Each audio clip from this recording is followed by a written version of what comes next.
Hey everyone! While Amanda and I are on our little end of year break, I wanted to take this time to open the feed and introduce you to some of our friends. This week I wanted to share my newest obsession and podcast, Passages. Passages is hosted by Robbie of Ghost Wax and Amanda of Wine and Crime. Together, they read and react to the wildest of smutty literature. Currently, they are reading a book called Scruples, and I'm enjoying all of their reenactments and voices. If you're looking for a good laugh, you've got to check this out. Here's the trailer for Passages as well as a clip. Give it a try, and once it's over, go support their show by following and listening from the beginning. Enjoy! Passages contains graphic and explicit sexual content. Listener discretion is advised. Hello there. Oh, hello. This is Robbie. And Amanda, the hosts of Passages. With Robbie and Amanda. And we're here to invite you to take a journey with us. A very sexy journey. Into the steamy, sumptuous waters of romantic literature. But not just any book will do. Oh, no. Here on Passages, we dive deep into only the most unhinged and unrestrained and downright debaucherous. Sexy debaucherous. Stories in the biz. Review, discussion, and dissection. Dissection. So come with us. In the lands between comedy and sensuality, there lie Passages. That I'm doing these a little out of order, but I have to talk That's about fine, this. I get it. As they circled the vineyards, speckled with workers in the last days before the harvest, Billy opened the window on her right. In her hand, she held a massive Georgian presentation box of solid gold, about 6 inches square, bearing the London hallmark of who gives a shit.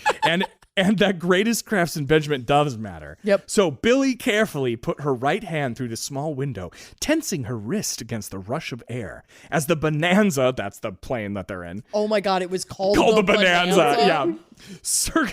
Fuel the Bonanza. We must go to Scruples. Hank, fuel the Bonanza. Hank Sanders. I'd like to suck your dick, Hank. Fuel the Bonanza and take me to Scruples. Take me to Scruples in the Bonanza. Holy shit. Dude, all right. I'm naming my Subaru the Bonanza. Yeah, and then your Subaru could be the Bonanza 2. Bonanza 2. We have to get new vanity plates. Billy carefully put her right hand through the small window, tensing her wrist against the rush of air. As the Bonanza circled low over the Silverado vines at 85 miles an hour, Billy barely released the latch on the lid of the box, and little by little allowed Ellis Eichhorn's ashes to drift down on the rows of heavy branches of grapes hidden beneath the deep green leaves. Her task completed, she returned the empty box to the handbag. "They say this will be a vintage year," she murmured to the speechless pilot. Now, I want to point out what a touching, sort of well-constructed visual passage this is, as this woman flies low over the workers in the field and dumps fucking dead man's ashes all over the workers. Because she's going 85 low. So these workers are out there like, hey, is that the Bonanza? Oh my God.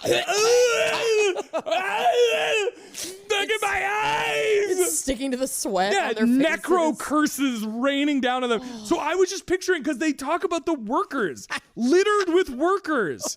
And then she flies over them and just dumps her dead husband's corpse all over them. I literally didn't even think about that when I read this. shit Because I'm laughing. Billy Eichhorn, so Yeah, you I were don't like, care how about wistful, the working class. how wistful, and all I can see is them down there going, choking on dead ice. oh my God, what was that? Oh, it tastes like bacon bit. That I'm doing these a little out of order, but I have to talk That's about fine, this. I get it. As they circled the vineyards, speckled with workers in the last days before the harvest, Billy opened the window on her right. In her hand, she held a massive Georgian presentation box of solid gold, about 6 inches square, bearing the London hallmark of who gives a shit. And that greatest craftsmanship does matter. Yep. So Billy carefully put her right hand through the small window, tensing her wrist against the rush of air. As the Bonanza, that's the plane that they're in. Oh my God, it was called the Bonanza. Yeah. Fuel the Bonanza. We must go to Scruples. Hank, fuel the Bonanza. Hank Sanders. I'd like to suck your dick, Hank. Fuel the Bonanza and take me to Scruples. Take me to Scruples in the Bonanza. Holy shit. Dude, all right. I'm naming my Subaru the Bonanza. Yeah, And then your Subaru could be the Bonanza 2. Bonanza 2! We have to get new vanity plates. Billy carefully put her right hand through the small window, tensing her wrist against the rush of air. As the Bonanza circled low over the Silverado vines at 85 miles an hour, Billy barely released the latch on the lid of the box, and little by little allowed Ellis Eichhorn's ashes to drift down on the rows of heavy branches of grapes hidden beneath the deep green leaves. Her task completed, she returned the empty box to the handbag. "They say this will be a vintage year," she murmured to the speechless pilot. Now, I want to point out what a touching, sort of well-constructed visual passage this is, as this woman flies low over the workers in the field and dumps fucking dead man's ashes all over the workers. Because she's going 85 low. So these workers are out there like, hey, is that the Bonanza? Oh my God. Look at my eyes. It's sticking to the sweat. Yeah, on their faces. necro curses raining down on them. So I was just picturing, because they talk about the workers, littered with workers. And then she flies over them and just dumps her dead husband's corpse all over them. I literally didn't even think about that when I fucking read this. shit Because I'm laughing. Billy Eichhorn, so Yeah, I you were don't like, care how about wistful, the working class. how wistful, and all I can see is them down there going, choking on dead ice. oh Mr. my God, Eichhorn. what was that? Oh, it tastes like bacon bits. So this is talking about Hank as they're flying around. Okay, good. I'm glad you're getting to this. Yes, this is really good. He admired her dignity and felt flattered when she looked him in the eye during their brief exchange. Because she never looked him in the He's the help. Sorry, Hank. He's the help. Oh So my she's God. never looked him in the eye. Yeah, there's a bit earlier where they're talking about how she always, like, when Hank would come back and leave the flying to the co-pilot and they're like bigger, the Cessna or whatever, he would come back and be like, all right, well, we've got some weather coming up ahead and blah, blah, blah. And Mr. Eichhorn would just ignore him. Yeah. And but not lovely Billy, who would like talk to him and ask him questions about himself and about because he's a person. about how he liked living in California. But she moved. wouldn't look him in the eye, apparently. Well, now she will. Yeah. Now, he admired her dignity enormously and felt flattered when she looked him in the eye during the brief exchanges. He also thought she was a flaming, fabulous piece of ass, but he tried not to dwell on that because she's married to his boss. Well, his dead boss, his now dead boss. Well, now, yeah. But now, with Mrs. Eichhorn sitting inches away from him in the rented Beechcraft Bonanza, as they took off from Van Nuys Airport 4 days after the cremation, he sat nervously at the controls. His uneasiness did not stem from any unfamiliarity with the small plane. Actually, Hank Sanders owned a secondhand Beach Sierra for weekend trips to Dohe and Reno. Okay. There was nothing he had discovered like flying a girl away for a weekend to ensure as much pussy as he could eat. What? No, it was sitting next to Mrs. Eichhorn, so serious, so preoccupied, and so unreasonably sexy. Oh my Too God. close for comfort considering the circumstances. He carefully avoided looking at her. If only she had some relatives there with her, sisters or something. Okay, yeah. Yeah, so like a buffer. Yeah. He's all horned up because she's hot and Because she's recently so hot. widowed. And he's like, I wish anyone else was here so that my boner wasn't obvious. He's like Pavlov's dog with this little airplane because he owns one of these and he takes women out for this all-you-can-eat pussy buffet. Yeah, so he basically gets hard every time he flies. Yeah, his a little little plane, right. So now he's got Mrs. Eichhorn, but she's grieving and dumping her dead husband's ashes all over the fucking filthy workers in the fields. The poor workers. Yeah, so she, yeah. Yeah, you have a little note here that says Billy is uncomfortable. Me too. Okay. Billy's uncomfortable or Hank is uncomfortable? Billy is no, yeah, Hank is uncomfortable. I wrote that wrong. Hank is uncomfortable. Got it. Yeah, so yeah, Billy is empowered. Living her best life. Yeah, after she dumps her dead husband all over the workers Freedom! at his vineyard. Yeah, all over the workers at his Freedom Factory. Hank thinks they're parting ways. Yep. They are not. No. Come have a drive with me, Billy. Or sorry, come have a drive with me, Hank, says Billy. Yep. And so she puts him in the Bentley and just drives off to a motel. And the whole time he's like, what the fuck is happening? He has no idea where he's going. He's essentially kidnapped. He's sort of kidnapped. I mean, it's like he agreed to taking a drive with her, Yeah, but he's definitely definitely a power dynamic. Yeah, he's like shanghaied into this, and he's excited. Yes. But he's like, what is going to happen? Right. Yeah. Also, Now, in the miniseries, we watched like the very, very opening of the miniseries and God. died laughing. Oh my God. He is portrayed as a man her age or maybe a little older. In the book, he's like a younger guy, right? I don't think he's that much Like a younger young. than He's her. not like a young man. He's but like, probably, she's only in her 30s. yeah. Not even. Oh, that's she's right. like 36. I keep thinking because her husband was 70. No. that So she's I a would little imagine older. he's probably Like around her their age, or age, maybe yeah. even 40. Yeah, maybe. He's a private pilot for like a Yeah, really that's wealthy true. person. That's He's true. probably had a considerable career. I think it's just the power dynamic made me think he was younger. sure. Because it feels like. So she takes him to a location where the floor of the air-conditioned room was covered from one wall, a motel. Yep. That she knows. The floor of the air-conditioned room in the motel was covered from one wall to another in thick, soft raspberry carpet, which also covered. You know it's shag Oh, and carpet you know too. it stinks. So it stinks, Ooh, and it also is just a sponge for every yeah. ounce of sebum that's ever entered that room. So much sebum in it. Sebum sponge. Ooh, and it's got it's just Miss every. Billy, would you like the sebum sponge sweet? If you licked it, you could taste every cigarette that had ever been Every smoked. cigarette. Yum. Which, like the fourth wall, was entirely mirrored.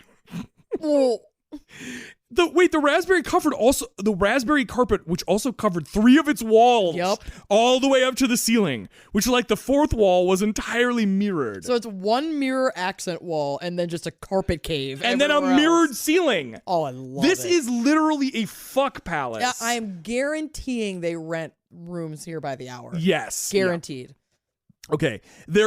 Hank nervously walked about, noting there were no windows in the room. Jesus. No chairs, nothing but a small chest in one corner. So I had to bring this passage up because as a horror Yes. connoisseur, I immediately am going, red flags, run, get Hank, out. run. Get the Hank, you're gonna get killed. You're gonna get sucked You're dry. definitely And I sucked. was Shocked. correct. Yep.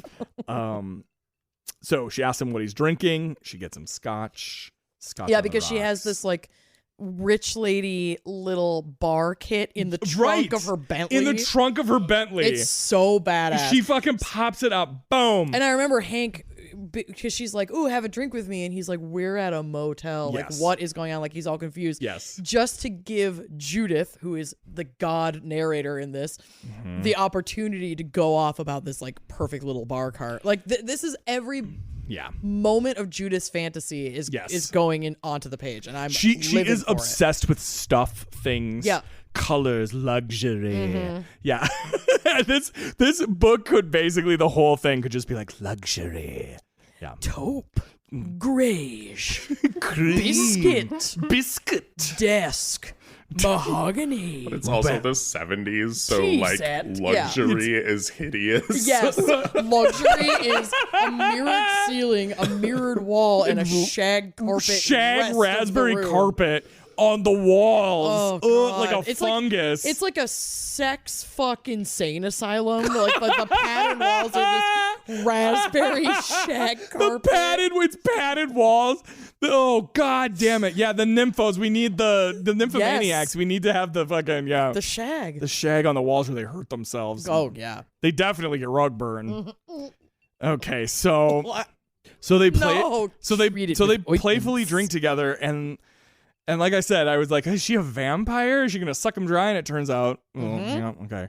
So I'm so sorry. Ooh, are you doing it? It's coming. Here it comes. I'm about to be coming. Here we go. Here we go. So, see what happens with this. So, just check out that disclaimer at the beginning. Sorry about it. Okay, so in the motel, Billy pounces. Okay. I'm gonna puke. To the Essex Motel garden spot of the San Fernando Valley, and to Ellis Eichhorn, who would approve, she toasted. What? He said, deeply shocked. Hank, you don't have to understand it. Just believe it. She moved closer to him, and with the same casual yet precise gesture she might have used to shake hands, she deliberately reached out and laid her elegant hand directly over the V of his jeans. Please do not make hand gestures! Don't make hand gestures! Over the V. Over the V of his jeans. Her fingers expertly searched out the outline of his penis. Jesus! In an electric reaction, he tried to sit up straight, but only succeeded in spilling his drink. I think you'd enjoy this more if you just sat still Billy murmured as she unzipped his jeans. His cock was completely limp with shock, curled on a broad mat of blonde hair. Billy took a long breath of delight. She loved it like this, all small and soft. This way she could get every bit of it into her mouth with ease and just hold it there. Not even tonguing it yet, just feeling it grow and grow in the wet warmth. Okay, I can't lie though. That is fun.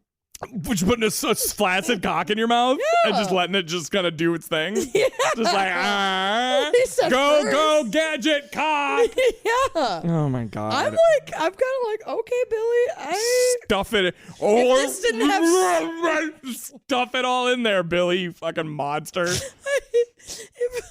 can't. Okay. Billy took a long breath of delight. She loved it like this, soft and small. This way she could stuff it. She could get every bit of not stuff. This way she could get every bit of it into her mouth with ease and hold it there, not even tonguing it yet, just feeling it grow and grow in the wet warmth, experiencing her power without moving a muscle. Fuck yeah, Even the bitch. hair on those pouchy globes squeezed together. Between his legs was straw-colored. I can't! She called his balls pouchy glow. Even the hair on those pouchy globes squeezed together between his legs was straw-colored. What position is he in? I really want someone to write a fanfic about a basketball team called the Pouchy Globetrotters. Pouchy globes! The Pouchy Globetrotters. And they do tricks with balls. Stop. Oh my God, stop. Gently she nuzzled them, I can fucking fuck you. I hate this so much. Gently she nuzzled them, inhaling deeply the secret smell. Shut up! No Foley. Gently she nuzzled them, inhaling deeply the secret smell. Until a woman has smelled a man precisely there, she thought driftingly. She can't know him. So, ladies, Ladies, take note. Until you sniffed your man's taint, you've never really known him. Ladies, listen. She heard the pilot moan protestingly above her questing head. Okay, moaning protestingly makes me very I don't like uncomfortable. that. No. Yeah. But she paid no attention. Oh, God. He was recovering from his surprise, his cock beginning to twitch and grew. She cupped his balls with her free hand, her middle finger stealthily sliding and pressing towards the taut skin of his scrotum. This woman is 50. This is an old Angela Lansbury. I love her. Also, she's nearly 50. I'm sorry. It's just. Yeah.